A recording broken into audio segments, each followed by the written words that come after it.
Buenas tardes, vamos a continuar con otra clase de nuestra asignatura.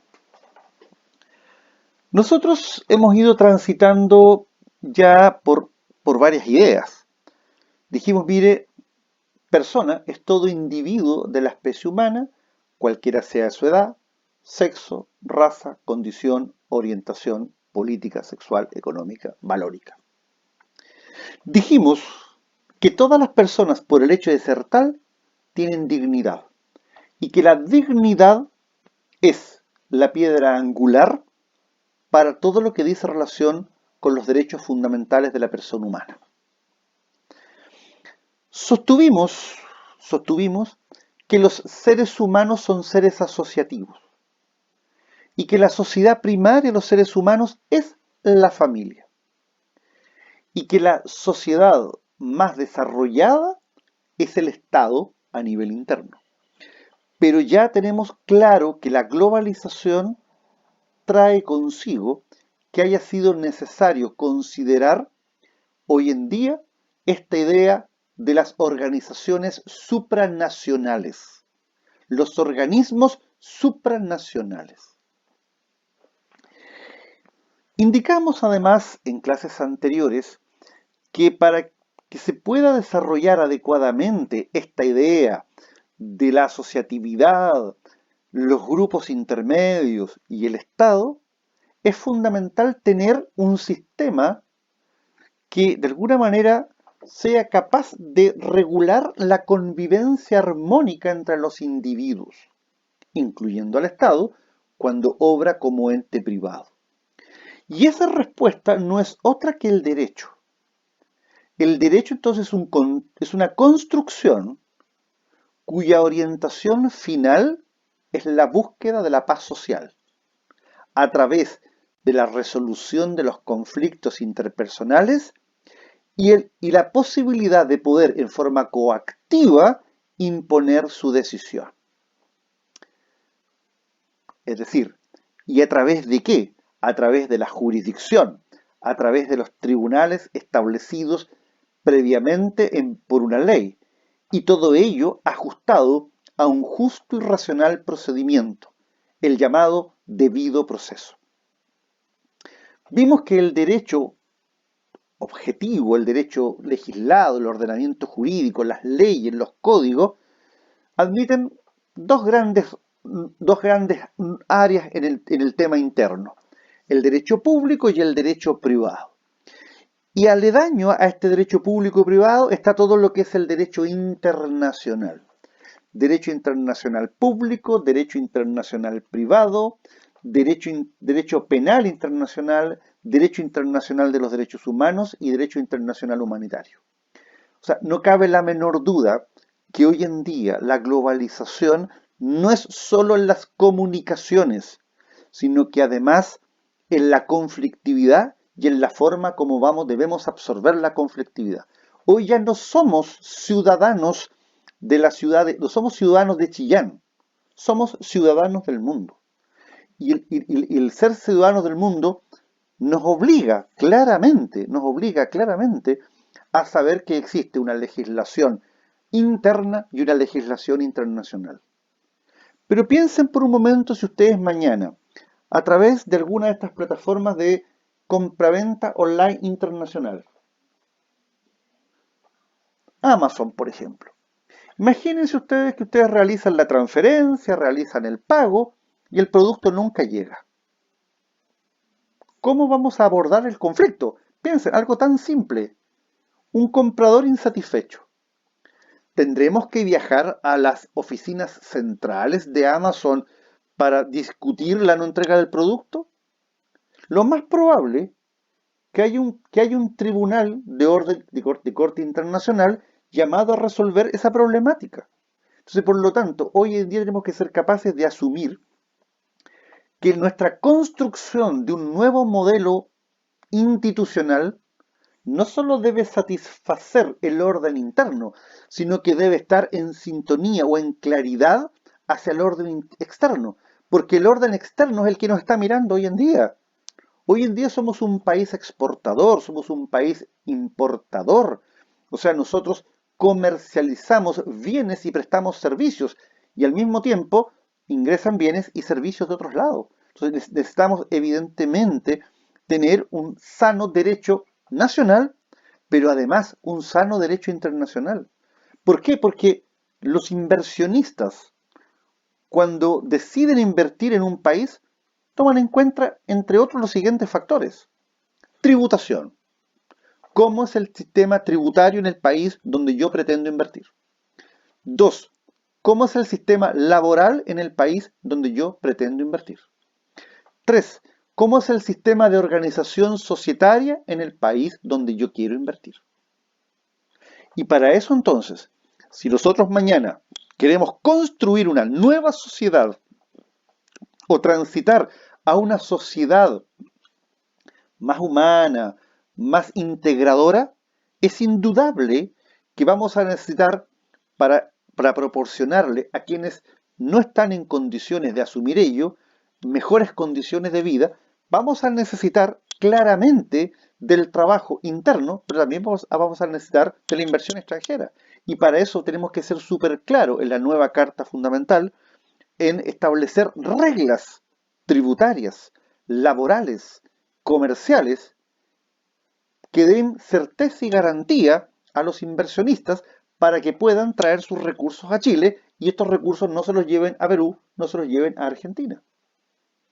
Les hago un comentario. Hoy en día que estoy grabando la clase, lunes 18 de mayo, que Argentina esta semana tiene que dilucidar si entra claramente en una falencia económica, un default, o sea, el camino previo a la quiebra, o si se hace cargo de renegociar su deuda. Entonces, por lo tanto, ese es un país rico, que ha estado siempre al borde del abismo. Nosotros somos un país pobre. No podemos permitirnos acercarnos al abismo. Y para eso yo estoy plenamente de acuerdo con que es necesario múltiples cambios, pero tienen que ser cambios lógicos, racionales, con visión de futuro. Porque resulta que si no tenemos esas características y cometemos errores, tengamos por seguro que lo vamos a pagar todos. Sociedad civil. A ver, ya lo dijimos. Por un lado tenemos al individuo, con sus múltiples necesidades, muchas de las cuales no puede satisfacer por sí mismo. Luego tenemos la sociedad o célula básica, que es la familia. Y en último término está el Estado y están las estructuras internacionales. Entonces, se hace necesario que nosotros abordemos qué es lo que está entre medio, qué está entre el individuo y el Estado. Y esto que está entre el individuo y el Estado son las asociaciones, organizaciones y sociedades del mundo civil, la llamada sociedad civil. Nosotros. A ver, pero pensemos, una protesta es una manifestación que hace la sociedad civil con un determinado aspecto de la coyuntura política o económica o social que se está viviendo. Entonces, nosotros tenemos que ser capaces de reconocer a esta sociedad civil y lo más importante, continuar con esta idea de que las sociedades civiles que están entre el individuo, la familia y el Estado, se les debe garantizar su existencia y se les debe garantizar su autonomía. Estas sociedades civiles pueden ser de diversas clases. Primero, tenemos las sociedades civiles privadas, que no forman parte del Estado, pero pueden interactuar con el Estado por medio de la asociación y percepción de fondos estatales. Un ejemplo, cuerpo de bomberos. 2. Las sociedades civiles autónomas. aquellas que determinan su forma de gobierno, funcionamiento mediante estatutos y reglamentos internos. Ejemplo, las sociedades que transan valores en la bolsa de comercio. 3. Las llamadas sociedades lucrativas y las no lucrativas. Decimos lucrativa aquella organización cuyo fin u objetivo es obtener un lucro económico a raíz de una determinada actividad. Por ejemplo, una sociedad de responsabilidad limitada, dueña, por ejemplo, de una cadena de farmacias, dueña de una cadena de gimnasios, dueña de una cadena de panaderías, por ejemplo. En cambio, nosotros decimos que hay sociedades civiles no lucrativas, aquellas cuyo objetivo no es la persecución de un fin económico, sino que más bien fines, entre comillas, humanitarios o sociales. Por ejemplo, la Fundación Teletón, por ejemplo, la Fundación de Ayuda al Niño Lisiado, la Fundación asociada, por ejemplo, a los niños quemados, en general, todas las instituciones de corte benéfico, de corte benéfico. Vamos a iniciar ahora un estudio sobre la llamada democracia y la ciudadanía. A ver, esto es importante que tengamos esta base conceptual, porque en algún minuto de nuestros estudios, cuando ya estemos en la institucionalidad política a partir del código actual de la Constitución de 1980, nosotros vamos a ver dos normas, que nos dice que Chile es una república democrática y que Chile es un Estado unitario. El punto es, ¿cómo vamos a ir entendiendo esos postulados o esas afirmaciones? Y la respuesta es, bueno, ¿lo que hoy día tenemos satisface la aspiración de futuro? ¿O por el contrario, podemos ser capaces de buscar una alternativa que sea diferente, que pueda ser mejor, que represente de mejor manera lo que es el sentir y el quehacer de nuestra sociedad? Entonces, veamos algunos aspectos sobre democracia. Esto es, insisto, teoría política. Según Abraham Lincoln, la democracia es el gobierno del pueblo, por el pueblo y para el pueblo. El término democracia proviene del griego antiguo. Fue acuñado en Atenas en el siglo V a.C. a partir de dos palabras, demos, pueblo o población, y kratos, gobierno, poder, autoridad. Es decir, la democracia es el gobierno del pueblo.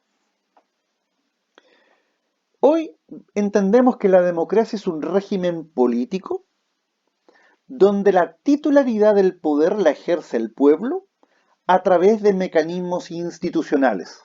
Por ejemplo, la representatividad del cargo de presidente de la República, la representatividad a través de los senadores, de los diputados, de los gobernadores regionales, cuando corresponda, de los alcaldes, de los consejeros regionales, de los concejales.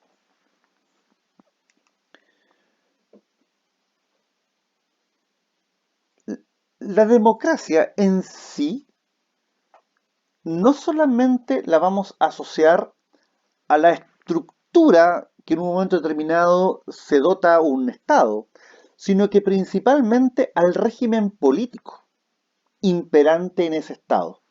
¿Cuál es el régimen político que vamos a adoptar? ¿Cuál es la orientación política que le vamos a dar a ese Estado determinado? Es decir, de alguna manera, ¿cuáles son las bases que van a permitir la dirección o cuál va a ser el camino de esta forma de gobierno? Por lo tanto, la democracia no solo debe hacerse cargo de la estructura gubernativa, sino que además la democracia hoy en día, y más que nunca hoy en día, la democracia tiene mucho que decir en lo tocante al respeto, al ejercicio y a la promoción de los derechos fundamentales. Dicho de otra manera, hoy la democracia tiene mucho que decir sobre la dignidad humana.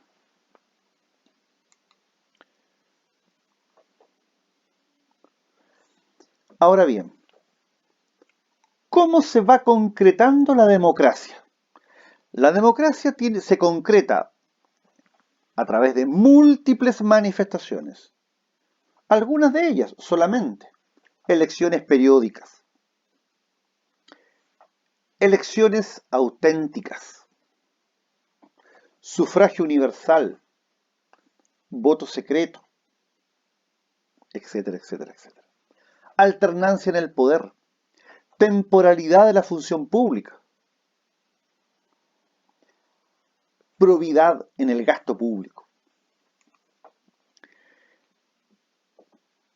Vamos a dejar hasta acá y en la próxima clase yo comienzo a trabajar con ustedes las características de la democracia. Gracias.